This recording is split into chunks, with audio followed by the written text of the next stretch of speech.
Hi friends, welcome back to my channel. My name is Kim. If you're new here, welcome. Thank you so much for stopping by. I hope that you'll stick around by hitting that subscribe button down below and hit the little bell to get notifications when I post new videos.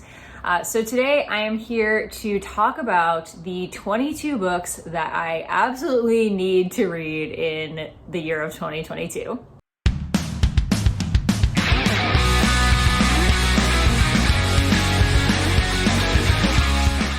Okay, so to clarify, these are books that I already own.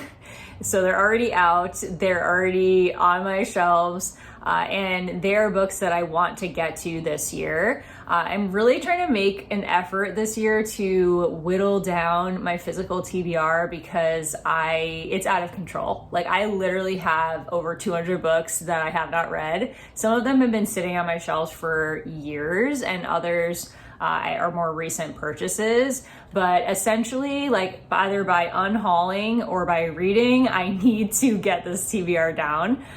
So I do have all books that are already out here, and mostly mystery thrillers, since that's what I've been mostly in the mood for. I will have a video coming up next on Saturday that will have the most anticipated. So those will be like new releases for this year that I do want to read. So the first book that I have here is The Nesting by C.J. Cook. I have already read one book by this author called The Lighthouse Witches. It was one of my favorites from last year. I really enjoyed the writing style. So I'm really looking forward to this. This is a retelling of Turn of the Screw. So if you've either seen Haunting of Bly Manor or you've read Turn of the Screw or Ruth Ware's Turn of the Key, which are all kind of retellings of the same story of Turn of the Screw, this is also a retelling. So this one is taking place in Norway. There's an architect named Tom Faraday. He is building a house right where his wife committed suicide, which is kind of morbid, but he's using it as like kind of a monument to her, I guess, to honor her. And Lexi is a young girl who takes a job as his nanny. The kids are being creepy. There's like a sad lady that they're seeing. It's very similar to other Turn of the Screw retellings, I would imagine, except this one takes place in Norway on this like cliff, I'm assuming from the picture.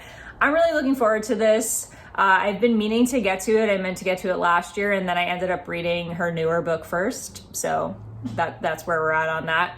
But yeah, looking forward to this one for this year. Then I have another one that I meant to read last year, and that is The Push by Ashley Audrain. People have been loving this and giving this 5 stars, and I keep meaning to pick it up, and I just haven't. This one is it's like a psychological drama. I've heard it's more literary than it is like just like a straightforward thriller. But it's basically about this woman named Blythe Connor, and she has a kid, but she's not really like connecting with the kid. So it's like a creepy child story, I believe. And then she has a second kid that she does feel like she has a connection with. I've heard that this is like really dark and disturbing, kind of look at the psychological aspects of motherhood.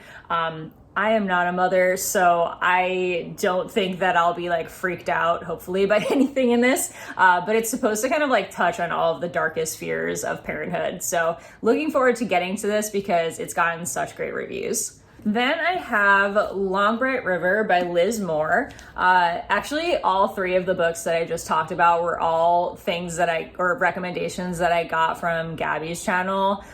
These were like all books that she loved, and I tend to like most of the mystery thrillers that she likes. So these are all ones that I like bought on her recommendation and just never read. So Long Bright River by Liz Moore. This one is more of a like crime thriller, I believe. So it takes place in Philadelphia, and it's about 2 sisters. The one sister, Casey, is dealing with drug addiction, and her sister, Mickey, is a police officer. So I believe Casey disappears, and then Mickey goes to find her, and that's all I really know. I'm looking forward to this. I don't read a lot of crime thrillers, and I don't read a lot of thrillers that deal with drug addiction. So this will be something a little different for me, and I think that I'll really enjoy it. The theme of this video is books I meant to read last year, by the way. So another one that I meant to read last year is False Witness by Karen Slaughter.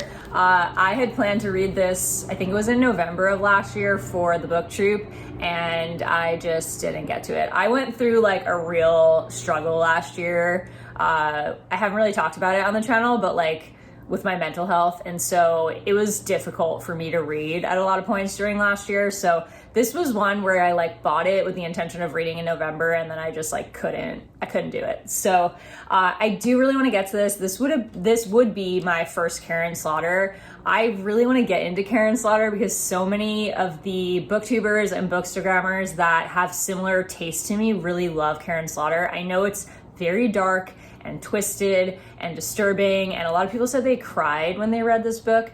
So I'm ready for it. I can definitely handle the dark stuff. So I'm excited to get to this, and then I hope I love it so I can pick up some of her other books that I have on my TBR. Forgot to tell you what that was about. So this one, I honestly don't even know too much about the description because I literally just bought it for the book club. But let's take a look. So Lee Collier has worked hard to build what looks like a normal life. She's an up-and-coming defense attorney at a prestigious law firm in Atlanta, would do anything for her 16-year-old daughter, Maddie, and is managing to successfully co-parent through a pandemic after an amicable separation from her husband, Walter. I did not know that this took place during the pandemic.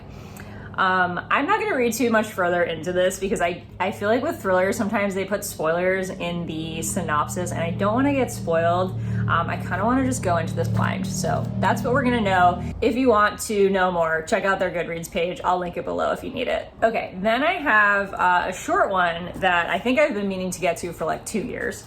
And that is Leave the World Behind by Rahman Alam. So sorry if I'm messing that up. So this one takes place on Long Island, and that's literally the only reason I bought it. It takes place, I think, out east on Long Island, and they're at like some remote corner. I don't really know of a remote corner on Long Island. Like all of it's pretty populated, but I'm assuming they mean like out east where there's less population. And so they go out to take a vacation. I think it's like an Airbnb rental type situation. And while they're there, the owners of the rental show up and say that something bad has happened. But the TV and the internet are down. They can't get in touch with anybody.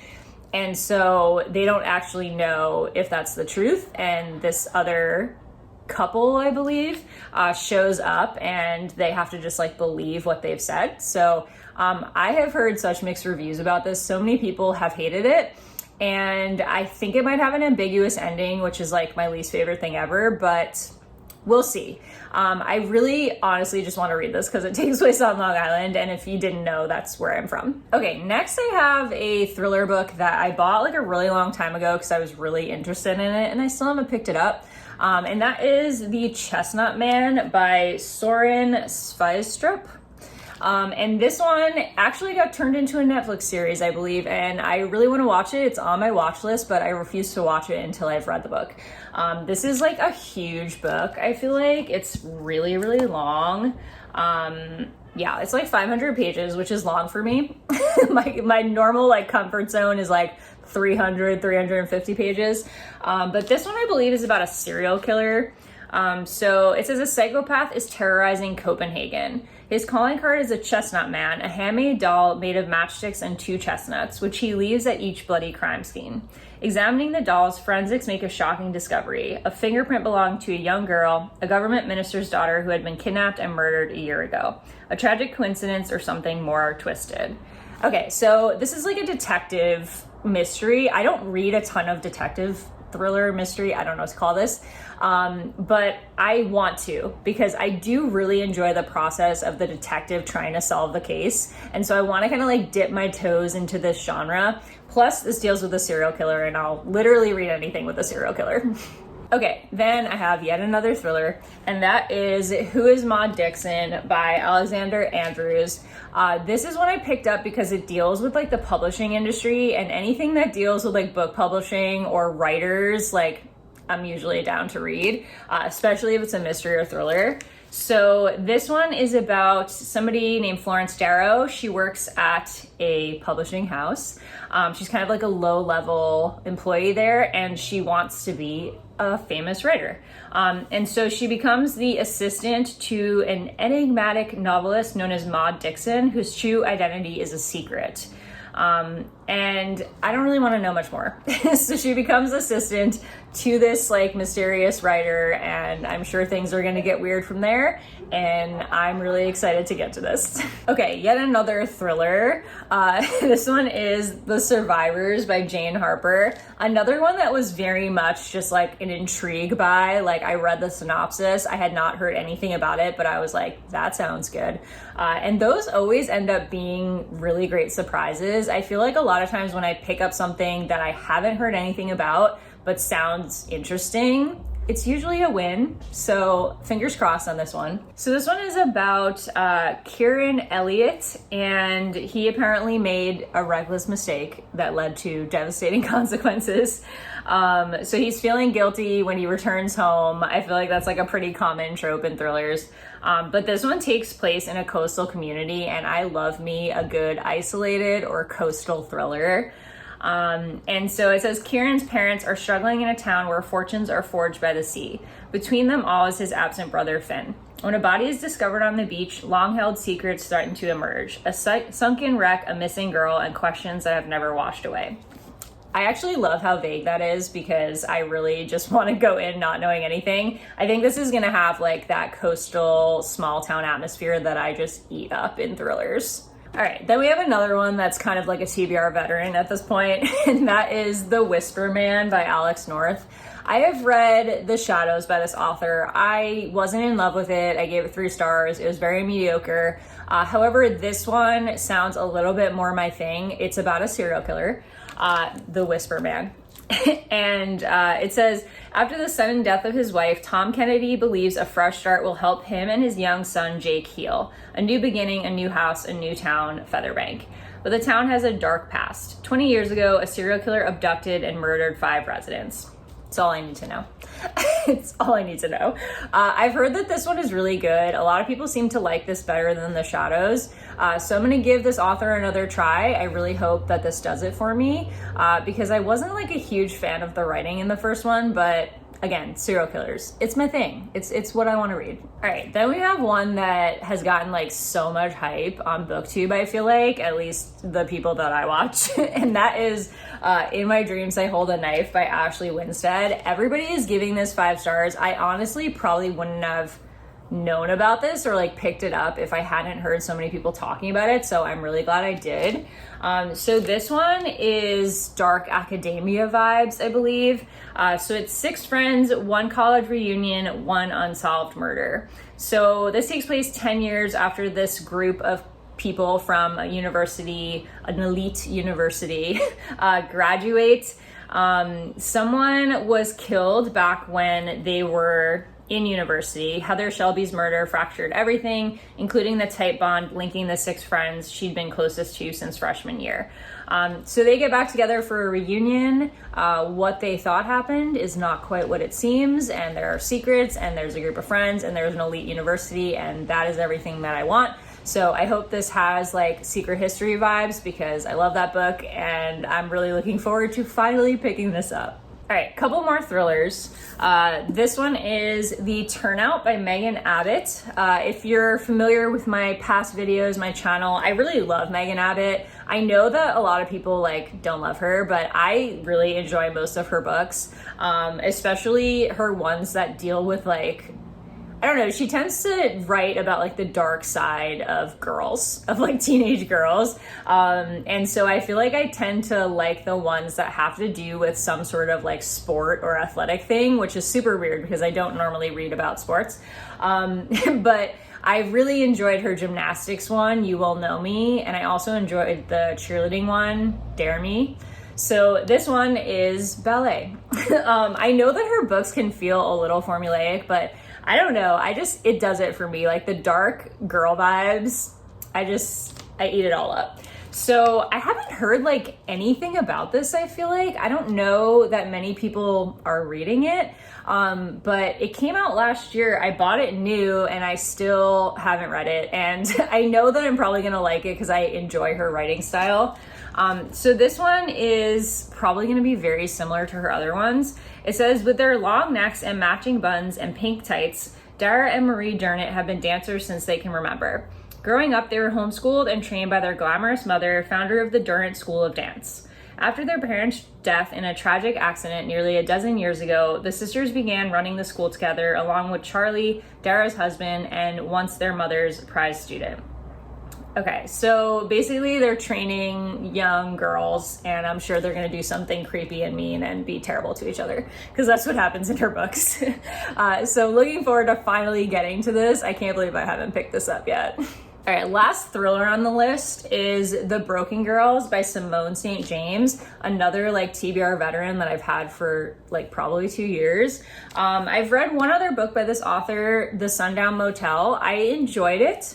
It was creepy, it was atmospheric, but I didn't like love it. I think I ended up giving it 3 stars, but I definitely felt like her writing had promise for me. Like I could enjoy other books by her. I have the Book of Cold Cases on my TBR for this month, and then this is the other book I own by her that I definitely want to get to. So this is a dark academia, I guess you could say. It takes place at a boarding school, and there's 2 timelines. So there's Vermont in 1950 and then Vermont in 2014. So there's Idlewild Hall, which is in a small town. It's a boarding school. There's rumors that it's haunted. 4 roommates bond in the past in this 1950 timeline, and then one of them disappears. And then in the future, you have, or 2014, you have a journalist named Fiona Sheridan, whose older sister was found, her body was found in the fields near the ruins of the school that closed down. So, you know, it's gonna be one of those like dual timelines. We'll see everything come together and connect. I love the boarding school vibes. I love haunted boarding school vibes. Dead body. Yeah, we're all for it. I'm sure that I'm gonna enjoy this one. So I really need to just get to it already. All right, moving into some horror books that I need to get to. So the first one is Plain Bad Heroines by Emily M. Danforth. Another like huge book. Like I think this is over 500 pages. Yeah, it's like 600 pages. Probably why I haven't picked it up yet, despite being very interested in it. This one is about also a boarding school. I love boarding school books. So it begins in 1902, the Brookhampton School for Girls. There are 2 students who are obsessed with some writer named Mary McLean, and they start this club called the Plain Bad Heroines. And they meet in secret, they talk about death, and then it says this is where their bodies are later discovered with a copy of Mary's book splayed beside them, the victims of a swarm of stinging, angry yellow jackets. So 5 years later, the school closes, and then we have like another timeline that's happening a century later where the school is abandoned, crumbling, and it goes back into the news when this writer decides to publish a book celebrating the history there. And it gets turned into a horror film. Like it's getting adapted into a horror film. So they're gonna come and film this movie at the campus. So I love a lot of things about that description. There's also some queer rep in this. So I'm loving like all the components that are coming together. I just have to like get myself like worked up to read a 600-page book.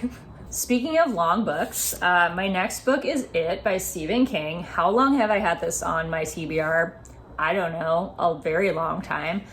Probably like as long as I've been a teacher, at least, like, I don't know. But yeah, I have owned this book for probably like 4 years at this point. I really want to read this. Like, this is like at the top of my Stephen King want to read list. Like, this is a lot of people's favorite Stephen King book.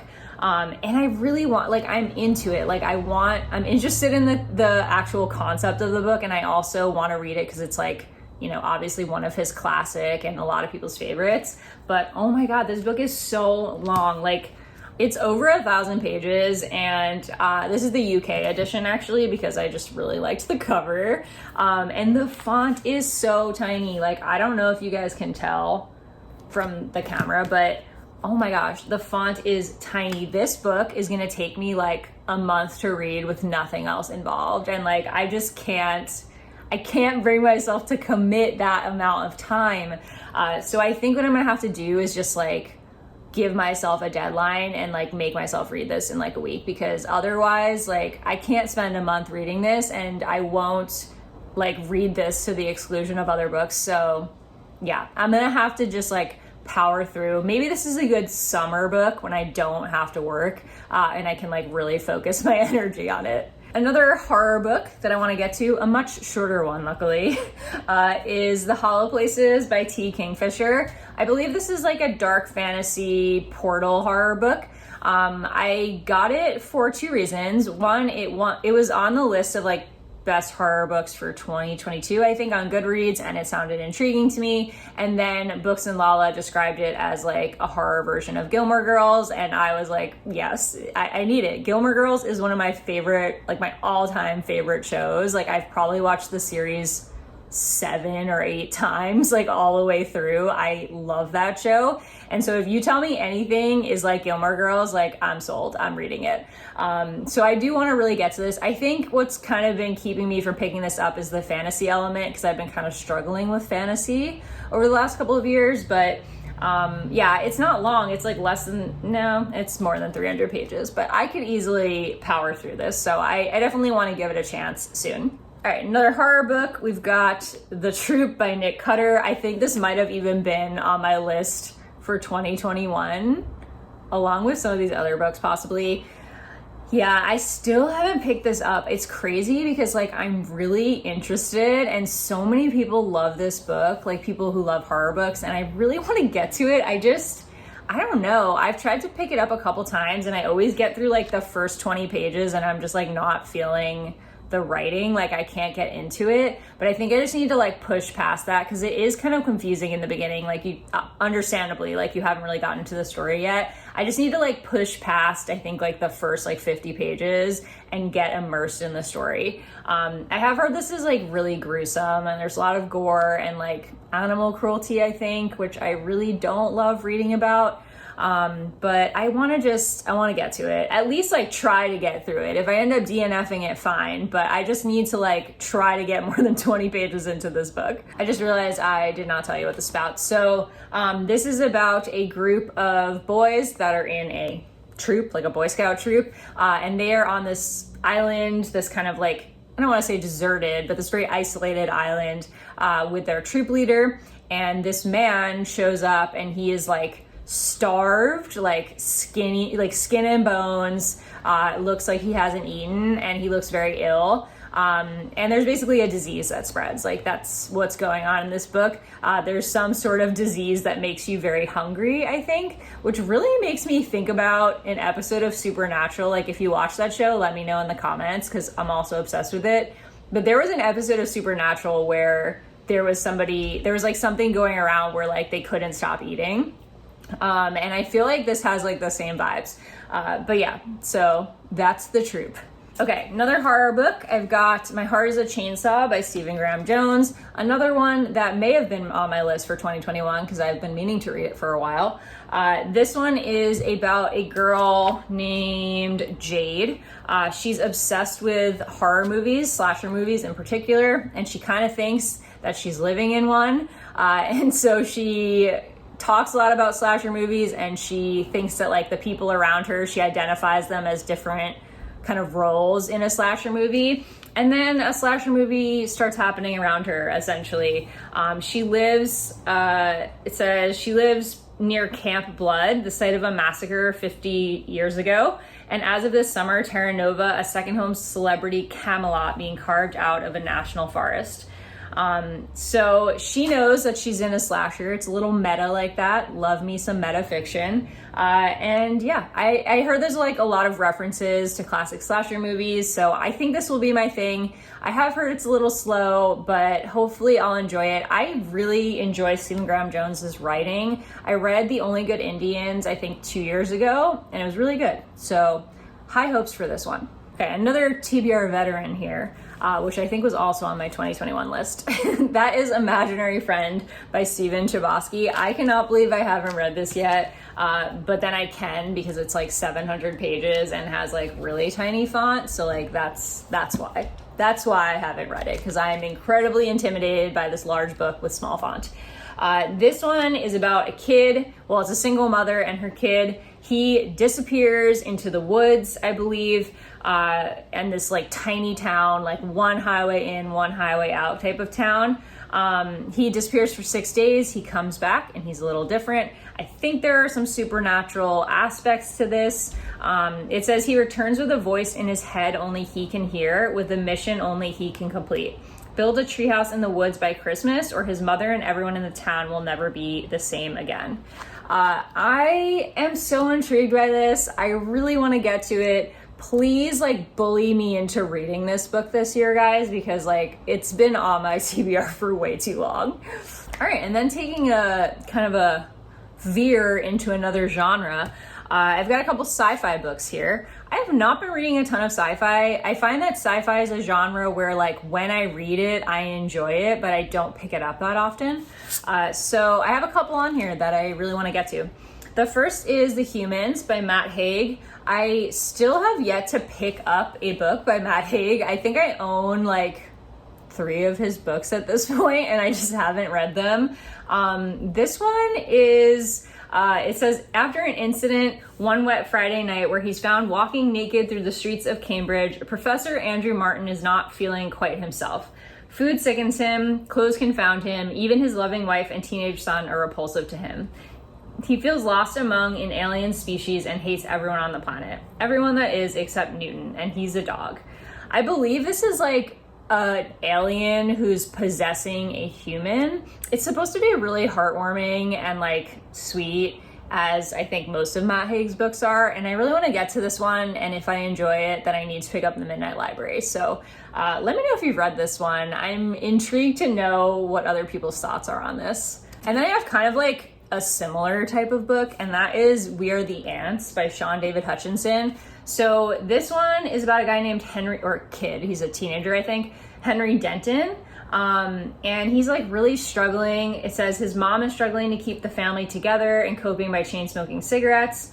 His older brother is a college dropout with a pregnant girlfriend, and he is slowly losing his grandmother to Alzheimer's. And his boyfriend committed suicide last year. He's going through it. Like, that's rough. And then I think he gets abducted and they give him like a button and he can end humanity by hitting the button. But, you know, it's going to be heartwarming. He's going to realize why like humanity is worth saving. And I just, yeah, I need something like this in my life right now. So I definitely want to get to this one this year. All right, one more sci-fi, and that is Dark Matter by Blake Crouch. I think I might be like the only person who hasn't read this. I really want to. I've heard nothing but good things about it. I read Recursion by Blake Crouch a few years ago and really enjoyed it. I like this kind of like sci-fi thriller thing. So like definitely let me know if you have sci-fi thriller recommendations, because I need to find more of these types of books. So Dark Matter is, I believe it's like about where you can see different versions of your life. So it says, are you happy with your life? Those are the last words Jason Desson hears before the masked abductor knocks him unconscious. Before he awakes to find himself strapped to a gurney, surrounded by strangers in hazmat suits. Before a man Jason's never met smiles down at him and says, welcome back, my friend. In this world he's woken up to, Jason's life is not the one he knows. His wife is not his wife, his son was never born, and Jason is not an ordinary college physics professor, but a celebrated genius who has achieved something remarkable, something impossible. Is this life or the other one the dream? Yeah, so I think he like wakes up in an alternate timeline, like an alternate version of his life. And then he has to maybe decide which one's real. I don't really want to know much more. I stopped reading because I don't want to get spoiled on anything. But I loved how recursion played with time travel. So I think I'm really gonna enjoy this one, and it's been recommended to me so many times. So like, I really just need to get to it already. All right, and then the last book on my 22 books to read, book number 22, is The Invisible Life of Addie LaRue by V.E. Schwab. Another one that has been on my TBR for entirely too long. Everybody loves this book and gives it like 5 stars for the most part. And it's one that, like, honestly, I haven't picked it up for 2 reasons. 1, it's long. 2, it's fantasy. And those 2 things, like, I've really been turned off of like fantasy and long books lately. So I understand why I haven't gotten to this, but like just recently on Bookstagram, somebody told me like I needed to read this. So I think it's just time. Oh, and also one of my students literally the other day was reading this and telling me how good it was. So I feel like the universe is trying to tell me to like pick this up already. So this one is about Addie LaRue. She basically makes a deal with, I want to say like the devil, but like some dark entity that she's gonna live forever, but everybody she meets will forget her. And then she meets somebody who remembers her. And that's all I really know. It's supposed to be like really heartwarming and sweet. And again, like I could use that right now in my life. So yeah, I just need to get to it. I need to get over my fear of big books that I'm dealing with lately. Okay, so that wraps up my 22 books that I need to read in 2022. If there's any that you think I should prioritize and get to first, let me know in the comments, and I will definitely try to like move those to the top of the list. And please hold me accountable for finishing these books. Like, please bully me into reading these books because I really need to get to them. Like, these are books that I've been meaning to read for like over a year, sometimes like longer than that for some of these books. And I think they're all books that I'm really gonna enjoy. So I just need to stop getting so tempted by like the shiny new books that are coming out and start to get to some of these books that I've had that I'm interested in. Yeah, so that's about it. Let me know in the comments what books you need to get to this year, or if there's any books on this list that you're also hoping to get to this year. I would love to chat with you. If you haven't already, don't forget to hit that subscribe button and give the video a thumbs up, and I will see you guys in my next video. Bye.